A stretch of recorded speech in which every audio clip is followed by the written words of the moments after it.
네, 여러분 안녕하십니까. 공무원 장학급제 소방직 한국사 일취월장 과정이죠. 기초반입니다. 지난 시간에 이어서 이제 사상에 관해서 우리가 정리를 하는데, 이건 이제 고대국가 신라의 통일, 신라 하대 이렇게 나눠서 우리가 볼 필요가 있고요. 불교 사상입니다. 앞에서도 얘기했지만 불교 사상의 중요성은 매우 강조할 수 있다. 자, 보세요. 불교. 1번. 불교는 중앙집권기 삼국시대에 전래되었다. 중앙집권기라는 거죠. 그러니까 우리가 뭐 그냥 막 온 게 아니라 우리가 스스로 갈망했던 아주 통합적이고 고차원적인 사상체계였다.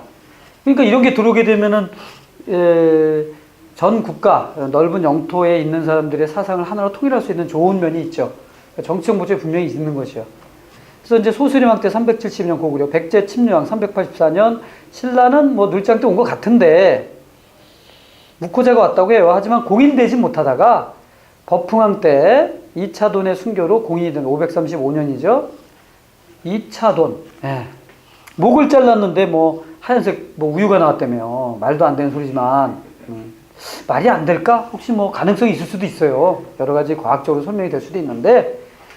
자, 그래서 이러한 공인 과정 기본이고요. 자, 삼국의 불교의 성격 간단히만 보면 왕실 중심의 불교고 귀족 중심의 불교고, 그리고 우리나라만 있는 독특한 특징이죠. 호국불교입니다. 나라를 지키는 힘으로 썼다는 거예요. 그 다음에 샤머니즘과의 결합이죠. 그래서 전통신앙을 대신하는 기능을 했다는 거예요. 그래서 중앙집권과 왕권 강화에 기여하고 원광법사의 세속 5개 등과 같이 국가정신 확립에도 기여했습니다. 아까 화랑도 때 원광법사 얘기 잠깐 했고요. 서역과 중국의 문화를 전달하여 새로운 문화 창조에 기여했기 때문에 매우 중요한 문화예술. 지금 뭐 불교는 거의 뭐 우리나라화 됐지 않습니까? 그러니까 이런 것은 대단히 큰 아주 성과라고 할 수 있습니다. 거기 보면 삼국 불교의 발전이 돼가지고 지금 얘기가 돼 있는데, 자, 보자. 고구려는 뭐 대승불교는 삼론종 발달, 이렇게 삼론종이라는 거 동그라미 하고요. 그래서 승랑 동그라미 하시고 중국 삼론종의 3대조가 됐다. 뭐 그 정도. 그래서 고구려는 삼론종이 발달했다. 삼론종이 뭔지 모르죠. 알 필요 없습니다.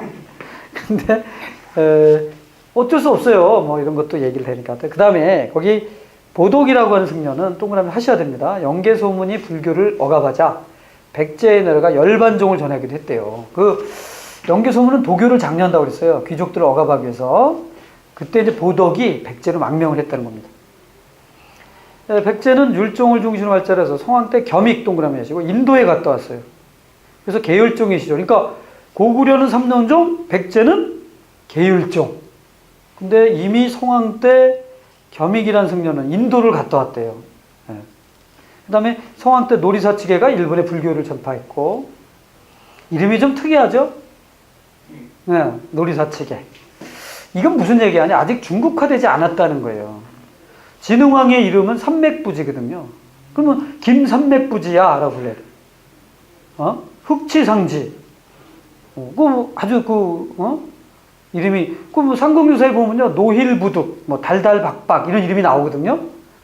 외계인 아니에요. 노힐부득과 달달박. 우리나라 사람들 이름이에요. 그러면 우리가 만약에 중국화되지 않고 지금까지 계속 이랬다면 이름이 이제 저는 정한진이가 아니라 정노힐부득, 정달달박박, 삼맥부지, 노리사치계 이렇게 불렀을 수도 있어요. 자, 그래서 왜 이상하다 이렇게 갖지 마시고 중국화되기 이전의 우리의 모습이다. 무왕 때 관륵 동그라미 하고요. 관륵이라는 승려가 이제 일본에 전해졌어요. 그러니까 승려들 이름을 좀 기억하셔야 돼요. 고구려 삼론종, 백제, 율종, 계율종, 겸익. 그 다음에 고구려에는 승랑 이런 사람들 기억을 좀 하시면 좋겠습니다. 교리상으로 봐서는 확실히 그 고구려가 앞서간다는 걸 알 수 있어요. 왜냐하면 대륙과 밀접한 그 교류를 하기 때문에 교리상으로는 상당히 삼론종 같은 것은 상당히 발달된 교리거든. 그러니까 그런 면에서는 고구려가 앞서갔다는 걸 알 수 있는데, 여러분은 뭐 삼론종 몰라도 되죠. 선생님은 삼론종을 좀 알지만 그런 거 하지 마세요. 돈도 못 벌고 공부만 열심히 해봐야 소용이 없습니다, 여러분. 적당히 하시고 인생을 즐기십시오. 거기 53쪽에 보면 신라는 불교 공인 이후에 특히 왕권과 밀착되어 발달했다고 나오죠. 법흥왕과 진덕여왕까지는 불교식 왕명 썼고요. 다 그 법흥이니 진덕이니 불교식이라는 걸 알 수 있습니다. 진흥왕도 역시 불교식인데요. 고구려 귀화선 해량 정도는 좀 동그라미 하시고 별표 2개 정도 할까요? 고구려에서 이 사람이 귀화했었는데 이 해량을 국통으로 삼았대요. 국통, 최고의 스승. 그 아래 주통, 군통으로서 교단을 정비했습니다. 나라를 정비하기 위해서 백자강회를 열기 시작했어요. 이런 것도 수능에, 공문심에 나온 적이 있어요. 백자강회 열기 시작했고요. 그 정도 정리하면 되겠습니다. 진평왕은 원광법사가 나오죠. 원광법사. 진평왕 때 원광법사가 아주 유명해요. 수나라에 보내는 걸사표를 올렸다고 하죠. 즉, 백제 좀 어떻게 좀 해주세요.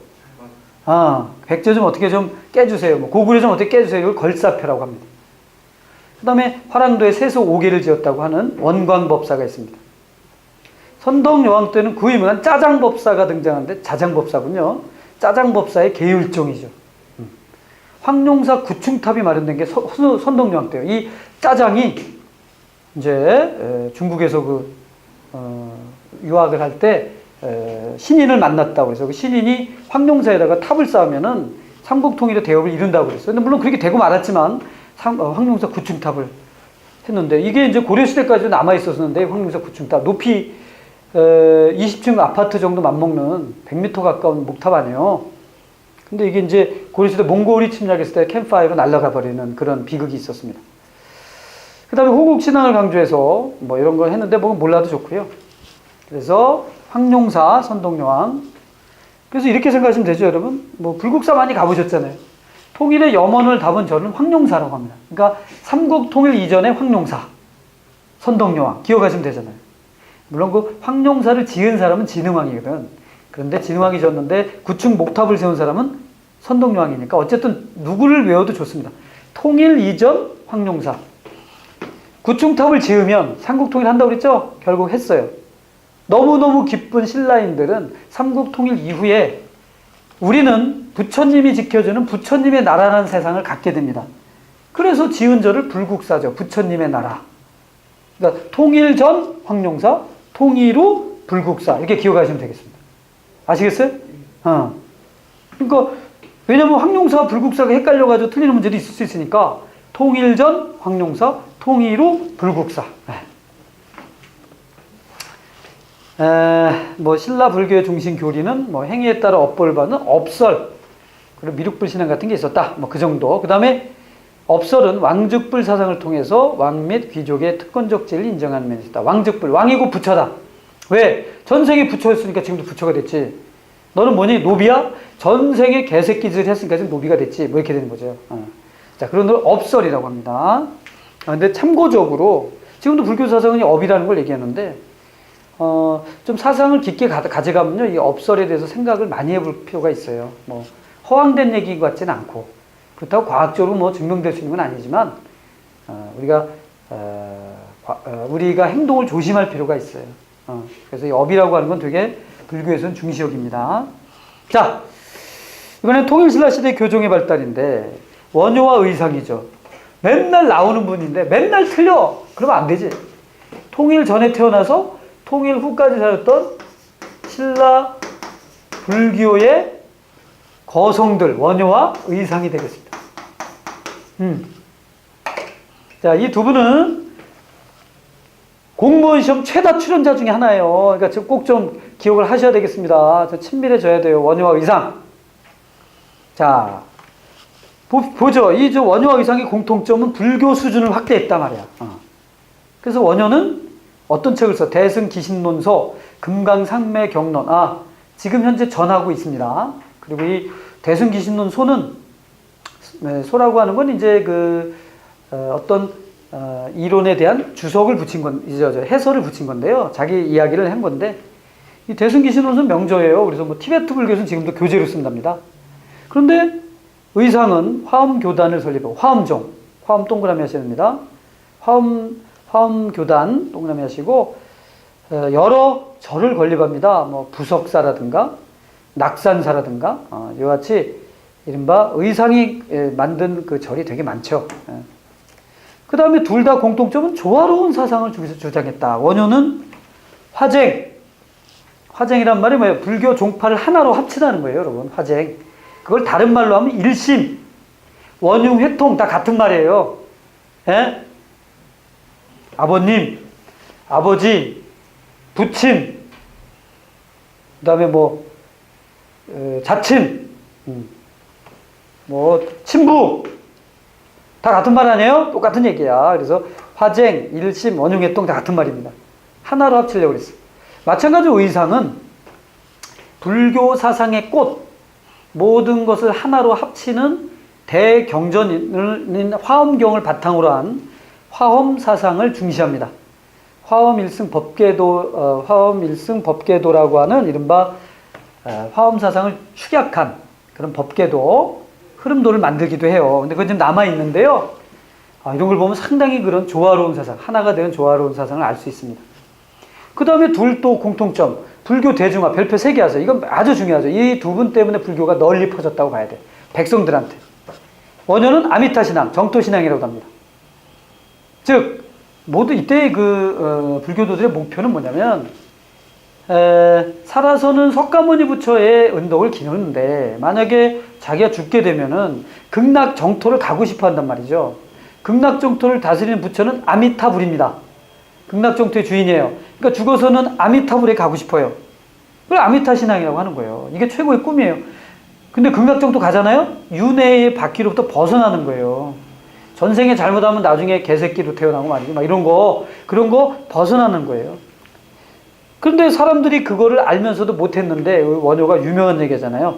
하나만 외우세요. 나무 아미타불. 아미타불에 귀의하고 싶어요 라는 뜻입니다. 나무 아미타불만 외우세요. 그리고 사람들이 나무 아미타불, 나무 아미타불, 그러니까 쫙 퍼지면서. 지금도 나무 아미타불 많이 외우잖아요, 여러분들. 근데 그 할머니들이 막 나무 아미타불 막 할 때 종이하고 펜을 가져가서 나무 아미타불을 한자로 써주세요 그래봐요. 귀시화되게 맞는 거지 뭐. 그래도 모른다 하더라도 나무 아미타불 다 한단 말이에요. 그게 불교 대중화죠. 그러면 극락 간다. 의상은 아미타 신앙과 관음 신앙, 관음은 보살인데, 이 관음 보살은 현세에서 우리를 도와주는 보살이에요. 그래서 나무 아미타불 관세음보살. 그럼 죽어서는 관음보살에, 죽어서는 아미타불에, 살아서는 관음보살에 귀의한다. 이런 뜻이잖아요. 그러니까 불교 대중의 큰 역할이에요. 진짜 이건 대단한 역할이었어요. 이 두 분이 여러분도 알다시피 기억 안 나요? 당나라로 유학 가려고 그러다가, 아마 어제 한 잔 마셨겠지. 그래가지고 이제 비 오는 날, 가다가 어디야, 동굴 같은 데 들어가 자는데, 목이 말라가지고 봤는데, 이렇게 바가지에 물을 먹어서 꿀꺽꿀꺽 원효가 먹고 시원하다고 해서, 좋다고 잤는데, 아침에 딱 보니까 무덤이었고, 그 물이 해골물이다. 그래서 원효가 막 토하면서 문득 깨달았다며요. 역시 물은 삼다수야. 그러면서, 그리고 원효는 돌아오고, 의상은 중국 가가지고 화엄정 했다는 거 아니에요. 화엄정 배워왔다는 거 아니에요. 그러니까 둘은 잘 아는 사이예요. 물론 원효는 육두품이고 의상은 진골입니다만은 둘은 서로 존경했던 것 같고요. 물론 원효가 나이가 훨씬 많습니다. 한 7살 많지만. 그래서 두 분의 그 사상 아주 중요하다. 그래서 이 원효와 의상 매우 중요. 그 다음에 원측이란 분이 있습니다. 알아만 두시고 당에 유학가서 현장법사 아시잖아요. 현장법사한테 유식불교를 깨닫고 서명사에서 강의를 했던 아주 뛰어난 제자 중에 하나였습니다. 이 현장의 원측. 해초, 별표 셋 많이 나오죠? 사실 승려로서의 해초는 큰 의미는 없고, 이분은 인도의 5천축국을 답사한 여행기인 왕호천축국전을 썼잖아요. 이게 남아있는 바람에 세계적으로 유명한 사람이 되고 말았어요. 원측이 해초입니다. 근데 해초는 중국에서 활동했어요. 국내에서 활동한 게 아니라. 그래서 거기 나온 인물들은 좀 기억하시면 좋겠네요. 그런데 말이죠. 신라하대에 이 신라하대에 아까 중요한 사상이 하나 등장합니다. 신라하대 지방에는 호족들이 있다고 그랬잖아요. 근데 이 호족들이 아주 적극적으로 받아들인 사상이 바로 거기 나오는 선종불교라고 하는 것입니다. 선종불교. 그러니까 이 원효와 의상의 불교는 교종불교라고 우리가 보통 그래요. 불교 경전 중시한다고 그래가지고. 그러다가 신라 하대에 들어온 불교를 선종이라고 한다. 잊지 말아야 돼. 물론 나중에 우리가 또 한 번 더 하겠지만 다시 한번. 자, 그래서 거기 교종 5교와 선종 9산을 지금 나눠서 비교해 놓고 있는데요. 그 경향을 봤을 때 선종 봅시다. 개인적 정진세계를 강조하고 실천불교 참선을 하고요. 깨달음을 중시한다. 써놓으세요. 깨달음 중시. 깨달음 중시. 누구나 깨달음은 부처가 될 수 있다고 주장을 했어요. 중국에서 나온 사상인데 이게 우리나라에 영향을 끼칩니다. 지방의 호족과 육두품. 왜? 지방 호족은 신분적으로 죽었다 깨나도 뭐가 못돼? 진골이 못돼. 그런데 깨달으면 부처가 된대. 얼마나 좋아요. 받아들이죠? 시기, 신라 하대. 고려 건국의 사상적 바탕이 됐을 뿐 아니라 지방문화 발전에 기여했고 승탑이라는 게 여기 승탑 좀 이따 설명하겠습니다. 성격, 반신라적, 개혁불교, 도선 뭐 이런 승려가 이제 대표적인데 선종은 그래서 신라 하대에 유행을 한다. 전국에 우리나라 전국에 선종 승려들이 유명한 선종 승려들이 세운 큰 사찰 9개가 있어요. 그걸 구산이라고 그래요. 선종 구산이다. 한 장을 넘겨보세요. 여기 선종불교의 수용과 영향이라고 제가 사료 하나 넣어놨는데 한번 읽어볼까요? 너무 유명한 사료거든. 820년대 초 승려 도의가 서쪽으로 바다를 건너 당나라의 서당대사 깊을 뜻을 보고 지혜의 빛이 스승과 비슷해서 돌아왔으니 그가 그윽한 이치를 처음 전한 사람이다. 여기서 말한 그윽한 이치가 바로 선종사상이 되겠습니다. 누구나 깨달은 부처가 된다. 820년대에 승려 도의라고 그랬으니까 후대죠. 그것만 보면 되고요. 거기 보면 밑에 보니까 봉암사, 지증대사, 적조탑 비문, 이 비문을 쓴 사람은 최치원입니다. 그 신라 말에 최치원이 이런 걸 그대로 썼으니까 820년대에 선종이 들어왔다는 것 사실은 정확한 사실일 것 같아요. 예. 그 신라 하대에 선종이 들어오면서 이렇게 급격히 퍼지는데 여기 선종 구산과 호족의 관계 볼까요? 선종의 개인주의적 경향은 지방에서 독자 세력을 키우려는 호족의 적극적 후원을 받았고요. 김은이라는 사람은 성주산파, 몰라줬습니다. 명주도독이 사굴산파, 왕건이 수미산파 등을 지원한 것이 대표적이에요. 이렇게 파가 있는 것이 모두 9개예요. 그래서 구산이라고 한다 이거지. 핵심, 누가 지원했다? 호족이 지원했다 이겁니다. 그런데 2번 보세요. 정진세계를 강조하는 선종이야로 승탑이 유행했다. 자, 여기서 한마디만 합시다. 부처님이 돌아가셨는데 부처님이 돌아가시는데 어떻게 화장을 했겠죠. 화장했는데 부처님 몸에서 사리가 나왔답니다. 라면사리나 냉면사리가 아니라 영롱한 사리인데 그 사리가 8말 이상이 났어. 8말 속대야. 그러면 한 마리 20kg 아니에요? 한 마리 10kg 참. 8마리는 80kg. 그러면 부처님의 몸무게는 얼마가 됐을까? 이렇게 따지지 마시고 사리가 많이 나왔는데 그 사리를 전 세계에 퍼뜨려가지고 그 사리 하나가 부처님의 몸을 상징하니까 사리를 놓아두고 기념물을 세웠어요. 그걸 탑이라고 합니다, 여러분. 그러니까 우리나라에서 탑이라고 하는 것들은 부처의 사리가 들어있는, 진신사리가 들어있는 것을 엄밀하게 말하면 탑이라고 불러야 돼요. 하지만 사람들은 그런 형태를 이제 만들어 놓고 그냥 이렇게 숭배하긴 하는데, 자, 그렇다면 부처님의 제자로서 한참 제자죠? 내가 이제 깨달음을 얻었어. 그러면 나도 부처가 된 거예요. 그럼 이 사람이 죽었을 때도 사리가 나오죠? 그럼 그걸 어떻게 해야 돼? 탑처럼 모셔야 될 거 아니에요? 그걸 승탑이라고 한 거예요. 승탑, 부도. 근데 원효와 의상 시절에는 사리에 관심이 없었어요. 그런 게 선종이 없었기 때문에. 그러니까 이 승탑 부도가 나타난 게 언제죠? 신라 하대가 되는 거지. 됐습니까? 예. 네. 그래서 여기 이제 여기다 써놔야지. 선종 그러면 승탑 딱 하는 거죠. 이렇게. 발해불교는 넘어가시고요. 거기 2번 동그라미 2번에 동경용어에서 이불병자상인데 이 이불병자상은 조금 이따가 다시 살펴보는데요. 뒤에 사진을 넣어놨습니다. 61쪽에 보면 이불병자상이 보입니다. 네. 이불병자, 두 부처가 나란히 앉아있는 상. 좀 그렇게 쓰지 이불병자니까 애들이 뭔지 알죠. 이불병자가 뭐야? 막 이렇게 되는데 한자어라고 봐야 되겠습니다. 자, 이번에는 54쪽에 있어서 도교와 풍수지서입니다. 이것도 살펴봐야 되겠죠. 자, 도교에 대해서는 거기 고구려에 아까 했죠. 보장왕 때 연개소문이 불교 세력을 올리다 도교를 장려해서 보덕이 백제로 망명하게 됐다고 그랬잖아요. 그만큼 도교사상. 그리고 고구려의 도교사상이 많이 유행했다는 사실을 알려주는 게 강서 대묘의 사신도입니다. 상상의 동물, 죽지 않는 동물이에요. 청룡. 여러분 용고기 먹어보셨나? 그런 거 없잖아요. 용은 죽지 않아서 고기가 있을 수 없죠. 먹어보셔도 안 돼요. 이 용은 죽지 않아서. 그래서 청룡, 백호, 주작, 현무 사방에다가 이것을 그 묘에다가 그려놨어요. 이런 것은 이 도교의 신들이 악귀를 막아준다는 어떤 사상이 들어있던 거거든요. 그러니까 고구려의 도교, 사신도. 백제에서는 거기 다음 페이지에 보면 그 사진이 보여요. 그게 다 도교 사상과 관계된 유물들이 나와요. 하나가 산수무늬 벽돌인데 거기 볼록볼록볼록 나온 거 있잖아요. 이게 산이에요. 산. 신선이 산다는 복례산을 갖다가 이렇게 형상화시킨 거예요. 산이 좀 이상하긴 하지. 그 다음에 백제 금동대왕릉, 세계적 보물 아니에요. 이 금동대왕릉 불교 사상과 도교 사상이 들어있어요. 그 다음에 무령왕릉에서 나온 지석.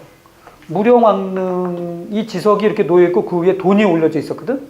그래서 내용을 읽어봤더니 땅의 신에게 돈을 주고 토지를 샀으니 그 묘는 자기 거다 이거예요.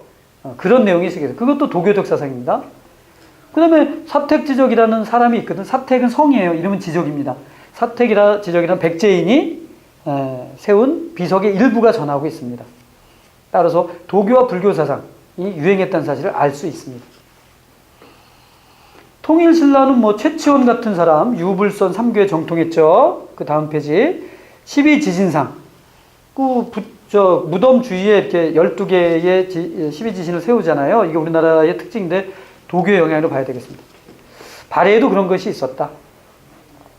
그 다음에 풍수지리인데 여기 보세요. 풍수지리는 거기 내가 설명을 간단히 했는데 지방의 호족들은 풍수지리 사상도 열광적으로 받아요. 세상의 중심은 경주인 줄 알았는데 아니라는 거죠. 땅의 기륭회복에 의해서 인간의 운명이 결정될 수도 있다는 거예요. 그러니까 내가 살고 있는 이곳, 대표적인 게 송도죠. 송악, 개성. 그래서 어떤 승려가 떡 지나가면서 왕건의 아버지 용건에게 여기 사람이 나올 것 같으니 뒤에다가 송악산 뒤에다가 나무를 심어라. 소나무를. 그러면 사만을 통합하는 영웅이 나올 거라고 그랬는데 그래가지고 나온 게 왕건 아니에요. 믿거나 말거나지만 어쨌든 그런 풍수지리가 이때 널리 유행합니다. 그래서 읽어보죠. 통일신라말 선종승려 도선 별표 3개 하시고요. 당에서 처음 수용해서 고려 건국의 바탕이 된 사상입니다.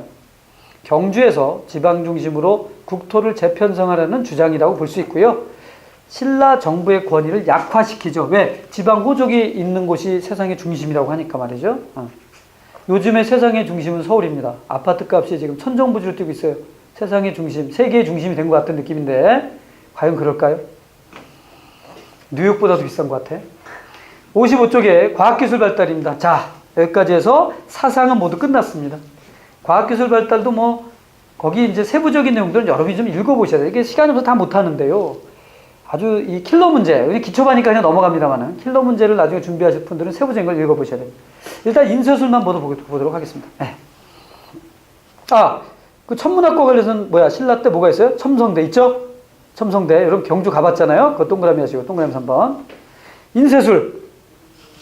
통일신라 때 만든 무구정방대 다란이경이 나왔어요. 옆에 오른쪽에 보이죠? 세계 최고, 가장 오래된 목판 인쇄물이 되겠습니다. 물론 이 목판 인쇄물이 지금까지도 유지되고 있는 힘은 밑에 있는 제주술이죠. 당나무로 만든 종이를 사용해서 현재까지 잘 보존되고 있습니다. 우리나라의 종이는 예로부터 아주 동북 3국 중에 아주 유명했어요. 근데 종이만 유명한 뭐 아닌가요? 거기다 새기는 게 중요한 거 아니겠어요? 소프트웨어? 지금 우리나라 종이 잘 만들잖아요. 근데 노벨상 수상자 하나도 안 나오잖아요. 그러니까 이건 문제인 거지, 이게. 갑자기 열받네. 넘기세요. 금속 기술은 넘어가시고요. 농업 기술 넘어가시고요. 의학. 백제의 의박사가 일본에 파견된 적이 있습니다. 그만큼 삼국의 의학도 꽤 발달했을 것이다. 조선술은 배 만드는 기록이죠. 신라가 조선술을 일본에 전수했다는 기록이 있습니다. 그렇기 때문에 신라의 배 만드는 기술은 일본인들도 인정하고 있다는 거죠. 근데 기가 막힌 얘기인데요, 여러분. 이제 우리나라 배 만드는 기술은 계속 우리가 앞서 있어요. 그래가지고 임진왜란 한때 여러분들 알다시피 거북선도 만들고 판옥선으로 우리가 대승을 얻었는데요. 그 이후부터는 완전 전세 역전이에요. 일본이 훨씬 배를 잘 만들고, 그래서 우리나라 조선 통신사들이 일본 갔다 와서 깜짝 놀라요. 우리나라 배보다 훨씬 잘 만든다, 이거야. 그러니까 일본은 그렇게 끊임없는 노력을 통해서 갔는데 우리는 좀 안타깝네요.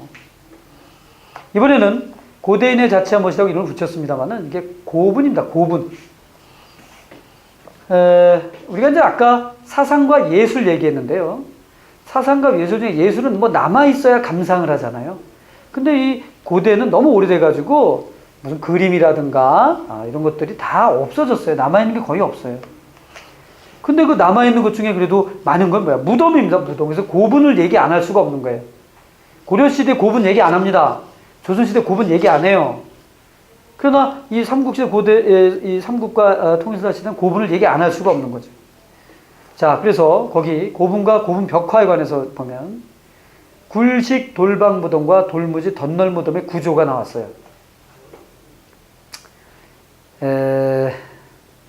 밑에 1번부터 보죠. 고구려는 초기에 돌무지 무덤을 주로 만들다가 후기에 굴식 돌방무덤을 만들었다. 돌무지 무덤 동그라미하고 굴식 돌방무덤 동그라미하고. 돌무지 무덤은 돌을 무더기로 쌓은 거죠. 무더기로 쌓은 거예요. 58쪽 다음 페이지 보면요. 58쪽을 펴시면 고구려와 백제의 돌무지 무덤이 보입니다. 아주 그 장군총 여러분 모르는 사람 없을 텐데, 모르는 사람 있겠죠. 그 장군총이 피라미드식으로 쌓았잖아요. 돌을 무더기로 쌓았잖아요. 백제의 석천도 고분 역시 돌을 무더기로 쌓았어요. 이 이야기는 뭐냐? 백제와 고구려가 지배계층이 갈라져 나온 신화와 일치한다는 거죠. 그러니까 이들은 똑같은 묘제를 가지고 있었다. 이게 이제 굴식 돌방무덤으로 바뀐다는 거예요, 나중에. 그러면 다시 56쪽에 오시면 굴식 돌방무덤의 구조가 보이잖아요. 방을 만든 거예요. 그리고 위에다 흙을 덮은 건데 그 방에는 뭐가 있을까? 벽화가 있겠죠. 최첨단 애니메이션 시스템을 갖춰야지. 근데 오른쪽에 보니까 돌무지 덧널무덤이라는 게 나오죠. 이건 신라만의 아주 독특한 묘제가 되겠습니다. 그런데 거기 나무로 만든 널빤지 위에 그 보이잖아요. 나무 널. 그거를 그 밑에 이제 널로 집어넣는 거예요. 나무로. 그 위에 돌멩이를 왕창 쌓아요. 짱돌을. 그 돌무지잖아요. 거기다가 흙을 덮어요. 근데 이 짱돌의 규모가 어마어마해. 이 돌 쌓아가지고 그 두께가 거의 2, 3m가 넘어. 10m 가까이 돼. 10m 가까이. 죄송합니다. 10m 가까이. 그러니 도굴꾼들이 이거를 도굴하려면 심각한 일에 봉착한, 이거를 꺼내내려면 돌을 10m 파고 들어간다 생각해봐요. 따라서 유물은 많이 남아있습니다. 도굴이 되지 않아서. 하지만 굴식돌하면 도굴이 많이 되죠. 그래서 거기 설명 보죠. 신라는 통일 전에 돌무지 덧널무덤을 주로 만들었으나 통일 후 무렵부터는 굴식 돌방무덤으로 바뀌었다. 이렇게 됩니다. 그래서 굴식 돌방무덤은 굳이 얘기하면 고구려 백제 통일신라 발해 모두 공통으로 만든 고분 양식인데 그 이전에 고구려와 백제는 돌무지 무덤, 신라는 굴식 돌방무덤이 되겠습니다. 자, 그 옆에 보시니까 50줄째가 뭐야? 국내성 집안의 벽화와 평양 부근의 벽화들. 자, 굴식 돌방무덤에 그려진 벽화들이 되겠습니다. 물론 여러분 9급에는 안 나오지만 7급 시험에는요. 국내성에 있는 벽화와 평안 부근의 벽화를 구분하는 문제가 나온 적도 있어요. 돌아버리죠? 그래서 선생님도 거기에 충격받아가지고 아예 이렇게 해놨어. 이거 정리하러 나도 연구 많이 했어요. 왜냐면 이거 일일이 찾아가지고 확인해야 됩니다. 또 가봤어야지. 내가 뭐 북한을 가봤습니까, 제가? 그러니까, 그래서 어쨌든 거기, 여러분 뭐 익숙한 뭐 무용총 수렵도라든가 이런 게 나오는데 이건 다 국내성 집안의 벽화들이고, 그 다음에 평안 부근의 벽화, 거기 뭐, 나오는데 나중에 이제 안악 3호분에 대해서는 좀 얘기를 하게 될 겁니다. 357년에 축조된 아주 뭐 대표적인 건데, 북한에서는 그 앉아있는 사람이, 미천왕이나 고국 원왕일 것으로 이제 주장을 하고 있고, 남한에서는 중국인으로 보고 있는데, 어쨌든, 이런, 고분 벽화를 만들었다는 거 기억하시고요. 넘기세요. 자, 백제는 한마디를 덧붙여야 됩니다. 그 서울에 있을 때는 석촌도금 같은 돌무지 무덤을 만들었는데 어디로 이사 갔어? 갑자기 웅진으로 갔다 그랬죠? 그래서 웅진으로 가가지고는 무령왕릉을 만들죠. 무령왕릉을 거기 보세요. 송산리 7호분 동그라미 하세요. 그냥 무령왕릉이라고만 알고 있으면 문제 푸는데 도움이 안 됩니다. 송산리 고분군의 7호분입니다. 송산리 7호분으로 중국 남조행을 받은 벽돌 무덤이다. 지석이 들어있어 삼국시대 왕릉 가운데 묻힌 사람이 누군지 확인할 수 있는 유일한 무덤이기 때문에 어마어마한 유적이고요. 벽화는 없습니다. 백제의 벽화는 굴식 돌방 무덤, 즉 부여의 능산리 고분과 그 다음에 벽돌 무덤, 공주 송산리 6호분이 7호분 바로 옆에 있어요. 에서도 발견이 됐지만 무령왕릉에는 벽화는 없습니다. 그 밖에 뭐 거기 나온 출토된 유물을 해놨는데 전 세계 이때 10대 뉴스에 들어갈 정도의 아주 충격적인 무령왕릉의 발굴, 대단한 일이 있었습니다. 자, 무령왕릉은 어디라고요? 공주 송산리 고분이라는 걸 잊지 마시기 바랍니다. 자, 신라 봅시다. 3번. 신라는 통일 전에 돌무지 덧널 무너지로 만들다가 통일 후에 굴식 돌방으로 바꿔 앞에서 얘기했고요. 아울러 불교식 화장법이 유행해서 대왕암, 문무왕의 해중릉으로 추정한다고 그랬잖아요. 둘레돌의 12지 인상을 조사하는 독특한 밑에 둘레돌 김유신부에 보면 이렇게 둘레돌 돌리잖아요. 이게 우리나라 왕릉들은 다 이제 이런 형식으로 바뀌어서 우리나라의 고유한 형식이 돼버려요. 이게 지금도 돈 많은 집들은 무덤에다가 이렇게 돌을 이렇게 돌리잖아요. 그 정도 정리하시고 발해와 관련해서는요 정해공주묘와 정효공주묘가 자주 문제에 나옵니다. 문왕의 딸이잖아요. 먼저 정해공주는 지린성의 육정산 고분이고요. 정효공주는 지린성의 용두산 고분이 그 같은 지린성이지만 서로 떨어져 있는 게 한 100km가 넘게 떨어져 있고요. 정효공주면은 문왕의 둘째 딸 굴식 돌방 무덤으로서 고구려 양식입니다. 정해공주는 굴식 돌방 무덤이에요. 그런데 정효공주는 벽돌 무덤 플러스 평행 고임 양식이기 때문에 중국 양식이 많은 무덤이다 이거죠. 묘지에 황상이라는 표현이 들어있고 벽화가 있습니다. 그래서 벽화가 돌방 무덤이 아니라 벽돌 무덤에 정효공주에 그려졌다는 점을 주의해야 된다. 정효공주묘, 그러니까 정효공주묘는 굴식 돌방 무덤에 벽화는 없고요. 아마 있었는데 훼손됐을 가능성이 높아요. 그 다음에 정효공주묘에는 벽화가 있다는 거죠. 그러니까 정해공주묘와 정효공주묘를 뜬금없이 물어볼 수도 있어요. 그러면 이게 무슨 공주야? 이게 뭐야? 이러지 말고. 건축. 고구려가 평양에 세운 궁, 지금 남아있지 않지만, 궁털 안악궁이라고 한다. 뭐 그 정도. 그 다음에 백제. 백제의 니은에 보면은 미륵사지 탑이 있습니다. 60쪽에 보시면요. 60쪽 넘겨보세요. 거기 보면 탑에 가보면서 미륵사지 탑이 보이죠? 우리나라에서 가장 오래된 석탑인데 미륵사지 석탑이 가운데 있습니다. 그쵸? 예. 이 미륵사지 석탑을 발굴 조사를 해서 이번에 20년 만에 발굴 조사가 끝났고 올 말부터 일반인에게 공개하기로 했습니다. 근데 그 발굴 과정에서 나타난 거 한번 읽어보죠. 니은. 이건 정보이기도 하고 좀 알아두면 좋습니다. 그 미륵사는 중앙에 목탑과 동서 석탑을 세운 3탑 양식의 독특한 양식으로 건축되었는데 서탑만 남아있고 동탑과 목탑은 소실됐죠. 아까 남아있는 게 그거예요. 그게 너무 오래돼가지고 이제 다시 이제 우리가 세워가지고 했는데 2009년 미륵사의 석탑 안에서 발굴하다 보니까 사리병과 금판 모양의 봉안 기록이 발견됐어요. 오른쪽에 보이는 것처럼.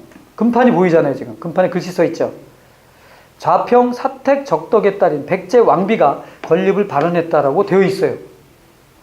그러니까 그 미륵사지 탑을 세운 사람은 사택 적덕의 딸인 백제 왕비예요. 근데 우리가 삼국유에서 뭐라고 되어 있냐? 백제 무왕과 신라공주 선화공주가 미륵사를 창건했다는 설화로 기록이 되어 있는데 실제 발굴해 봤더니 그게 아니라 좌평 사택 적덕의 딸이래요. 그러니까 이제 사람들은 야 그러면 탑이 3개였으니까 하나는 선화공주의 이름이 들어있는 거 아니겠냐 뭐 이렇게 얘기해서 지금 하고 있는데 하여튼 이런 일이 나오면 미륵사지 탑이다. 우리나라 고고학생의 쾌거입니다. 지금 20년 만에 다시 해가지고 꼭 가봐야 돼요. 선생님도 가볼 겁니다. 석탑이 엄청 큽니다. 아주 장대합니다. 그 다음에 4번에 보면은 불국사와 석굴암, 통일 이후에 불국사와 석굴암. 밑에 보면은 석굴암의 모습이 보이죠? 넘기시기 바랍니다. 탑. 고구려는 주로 목탑을 건립해서 현재 남아있는 탑이 없어요. 나무로 만든 목탑을 많이 왜? 고구려가 훨씬 발달한 나라니까. 백제, 거기 미륵사지탑, 정림사지탑 이런 게 있고요. 신라는 분황사탑 같은 게 만들었죠. 분황사탑은 전탑 양시로 만든 석탑입니다. 그러니까 돌을 깎아가지고 벽돌처럼 해가지고 만든 거고요. 자, 밑에 4번도 잠깐만 보면 통일신라는 3층 석탑이 대표적이고 그거 줄 그세요.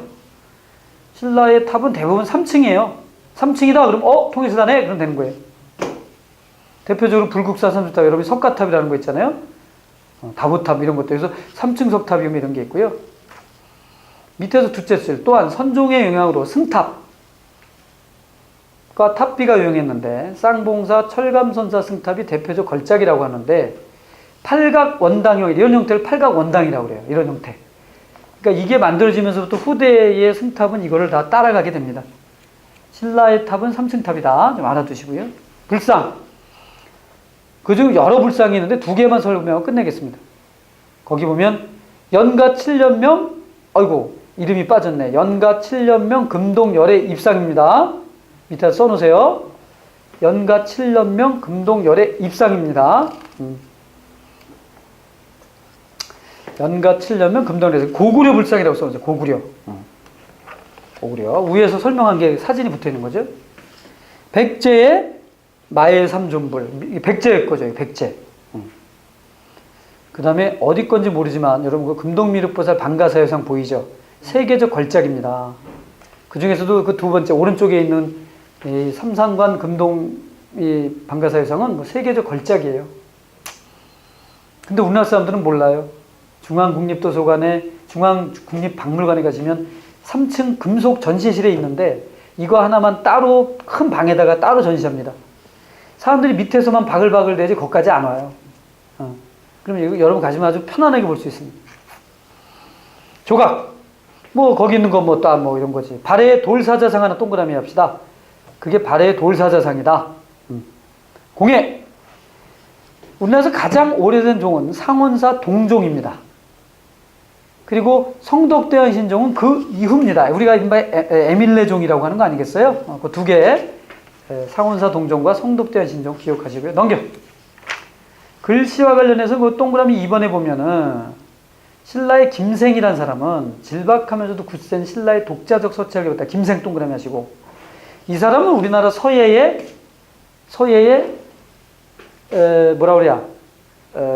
태두다 이렇게 얘기할 정도예요. 김생. 이 사람의 글씨는 거의 남아있지 않습니다. 너무 오래돼가지고 이제 남아있지 않은데 물론 사실 이제 글씨의 원조는 중국이죠. 중국이 원조인데 거기에 뒤지지 않을 만큼 글씨를 잘 썼다고 하는 김생은 뭐 워낙 유명한 사람이니까 좀 알아두시고요. 한문학과 현관 넘어가도록 하겠습니다. 63쪽에 보면 일본으로 건너간 우리 고대 문화라고 있어요. 우리 문화가 일본에 영향을 미치는 거는 가장 활발했을 때가 고대 삼국과 통일신라 시대다. 그래서 거기 백제 영향이 가장 컸다. 2번에 보세요. 아직기가 일본 태자의 스승이 되고 왕위는 천자문, 놀이사치계는 불경, 오경박사. 그러니까 사상과 관련돼서는 백제 영향이 가장 컸다. 이거예요. 고구려는 담증이라는 승려가 종이와 먹의 제조법을 전했대요. 그리고 수산리 고분벽화의 그림과 다카마스 일본의 고분벽화가 그림이 너무 똑같아요. 밑에 치마가 똑같잖아요. 그 다카마스 고분벽화는 고구려인일 거라고 추정을 하는데 일본이 이게 딱 보이니까 발굴 중지해버렸어요. 그리고 훼손하면 안 된다고 묻어버렸어요. 자, 그 다음에 거기 보니까 뭐 이제 다른 사람도 있어요. 뭐 해자는 쇼토쿠테 스니고 해관은 모르겠는데 해자 들어가는 승려는 고구려다 이렇게 알면 되고 신라는 조선술과 축제술 아까도 얘기했고요. 가야는 토기가 큰 역할을 했다고 얘기했잖아요. 일본의 대표적 토기 세끼라고 그래요. 이 세끼 토기에 큰 영향을 줬습니다. 통일신라의 문화 일본 전파 밑에 보면 되겠습니다만은 통일신라 문화가 일본의 하쿠오 문화의 성립에 큰 영향을 줬다라는 것 알아두시고 이때만 해도 우리나라가 문화를 전달하는 입장이었는데 지금은 우리가 일본이 만든 문화를 수입하는 그런 상황이잖아요. 정신 똑바로 차려야 되겠습니다. 바짝 차리지 않으면 이거 어떻게 될지 몰라. 자, 시간이 우리가 이제 여기서 뭐 강의를 이렇게 좀 일단락 치고 가면 좋겠지만 기초 강의이기 때문에 일반적인 내용을 정리하기 때문에 그 다음 페이지 계속 나가도록 하겠습니다. 이번에는 고려 귀족사입니다. 그래서 여기 보시면 바로 이런 상황에서 호족이 중심이 돼서 고려가 건국이 된 거죠. 뭐. 그러니까 지배계층이 진골에서 중앙에는 진골이 있었다면 지방의 호족들이 고려를 건국한 게 918년이죠. 자, 이게 고려죠. 그리고 우리가 보통 중세의 정치라고도 불러요. 그러니까 이제 삼국시대 통일신라 고대, 중세, 이렇게 중세사회 선입과 전개는 넘어가겠습니다. 다만 중세사회의 정치에서 가장 큰 특징, 거기 중세사회의 정치를 보면 호족 중심의 사회고 지배층이 확대된다는 거예요. 진골에 비해서는 지배층이 많아진다는 거지. 그리고 사회적으로 능력분야의 개방적 사회죠. 과거제도가 도입됐잖아요. 골품제도는 없어집니다. 이것만 해도 엄청난 변화죠. 자, 그것만 우리 정리하고 고려의 건국과 민족의 재통일 과정 보겠습니다. 건국된 거는 918년인데 여기 보세요. 이 호족들이 후삼국을 만들고 그 후삼국이 하나가 고려 아니에요? 민족 재통일로 이어요. 936년. 그러니까 왕건이 왕이 돼서 민족 재통일을 이루는 시기는 무려 한 20여 년 이상 노력을 해서 이루어진 성과라는 겁니다. 따라서 고려의 건국과 민족 재통일은 우리가 그냥 넘어갈 분야는 아니에요. 왕건이라는 분은 진짜 대단한 분이죠. 나는 우리나라에서 역사에서 많은 분을 존경하지만 그중에 대표적으로 존경하는 분 중에 하나가 바로 태조 왕건입니다. 왜? 피를 거의 많이 흘리지 않은 상태에서 통일을 이룩했다는 거예요. 삼국 통일 때는 많은 사람들이 죽었잖아요. 싸우다가 고구려, 백제, 신라. 근데 고려의 후삼국 통일은 신라는 그냥 어떻게 됐어요? 경순왕이 기부의했고 고려로. 그 다음에 견훤도 싸우지 않고 투항을 했다가 견훤의 아들인 신검 같은 경우는 이제 싸움이 있었습니다만은 간단하게 제압을 하잖아요. 그래서 이 왕건은 참 뭐 대단한 우리 민족의 거인이라고 봐야 되겠습니다. 자, 읽어볼게요. 1번. 송악의 호족 세력인 왕건은 호족입니다. 송악. 예성강의 해성 세력과 결합해서 성장합니다. 이 사람은 배를 가지고 있었어요. 해상 세력. 왜? 장사치들이니까. 궁예의 장수로 활약하면서 금성, 나주를 점령해서 후백제를 견제했습니다. 오른쪽 지도에서 보면 맨 밑에 줄입니다. 맨 밑에 보시면 건국전 왕건의 점령지라고 보이죠? 왕건이 배 타고 거기 가서 여기를 점령한 적이 있어요. 그러니까 후백제 입장에서는 깝깝하잖아요. 어디 좀 쳐들어가면 뒤에서 쳐돌 수 있으니까. 이런 혁혁한 공을 세우니까 궁예가 온매니 반매훔. 여러분 뭐 옛날에 궁예 그 드라마 봤어요?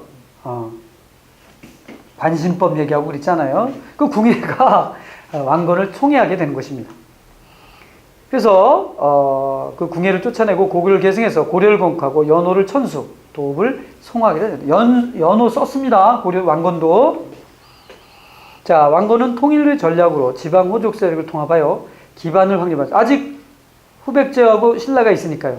신라에 대한 적극적 우호 정책과 발해 유민에 대한 우대 정책을 폈어요. 때맞춰 발해가 망했는데 그 유민들을 받아들입니다. 대외적으로는 중국의 분열을 이용해서 이때 이제 5대 십국시대인데 5대의 여러 나라와 교류를 활발히 했고요. 신라가 항복한 게 935년이고요. 후백제에서 내분이 일어나 견훤이 귀순하였고 결국 그 아들 견훤이 귀순해서 가지고 이제 왕건한테 부탁해 자기 아들 좀 죽여달라고 말이 좀 안 되는 얘기지만 그래서 신검의 저항을 외치고 후백제를 통일해서 정벌한 게 1936년 민족 재통이란 말을 씁니다. 발해까지도 포함이 됐다는 사실을 잊어서는 안 돼요. 오른쪽 보면 고려와 후백제의 주요 전투가 나오는데 거기 1, 2천 전투만 기억해. 1, 2천 전투라는 건 뭐야? 후백제와 고려의 마지막 전투. 고려가 신공국을 격퇴하고 후삼국 통일을 달성했습니다. 현재 경북 구미 선산 지역에서 전투를 1, 2천이라고 합니다. 왕건은 초기에 후백제에 비해서 불리한 전세를 뒤집고 통일을 달성하는 데 성공했습니다. 왜 이렇게 성공했을까요? 왕건의 성공의 비밀. 그것은 태조의 정책에 보면 알 수가 있습니다. 자, 태조 정책 오른쪽 갈까요? 매우 중요합니다. 여기 잠깐 이거 설명 좀 하죠. 이거 설명하고 끝을 내야 되겠는데, 자, 이 고려는 호족들이 중심이 됐어요. 그래서 여러분들 알다시피 호족연합적이죠. 그러면 호족연합적이었으니까 왕권은 강할까 약할까? 약하죠. 예, 따라서 고려의 국왕들의 가장 그 태조를 비롯해서 왕권 강화에 초점을 둘 수밖에 없습니다. 그래서 초기 국왕들의 노력의 왕대사의 초점은 왕권 강화에 놓여져요. 그래서 태조 왕건, 태조, 광종, 성종으로 이어지는 이른바 왕권 강화 노력들을 우리가 정리하면 끝난다는 거예요. 그래서 65쪽의 태조의 정책들은 우리가 다음 시간에 왕권 강화적 입장에서 매우 중요하거든요. 왕대사들. 이제부터 우리가 이제 국왕들, 업적들 같은 게 이제 좀 정신을 좀 여러분이 관심을 집중해야 되는데, 그래서 왕권 강화와 관련된 국왕들의 업적을 한번 정리해 보도록 하겠습니다. 이번 시간 강의는 여기까지 진행하도록 하겠습니다. 여러분 수고하셨습니다. 감사합니다. 예, 수고하셨습니다.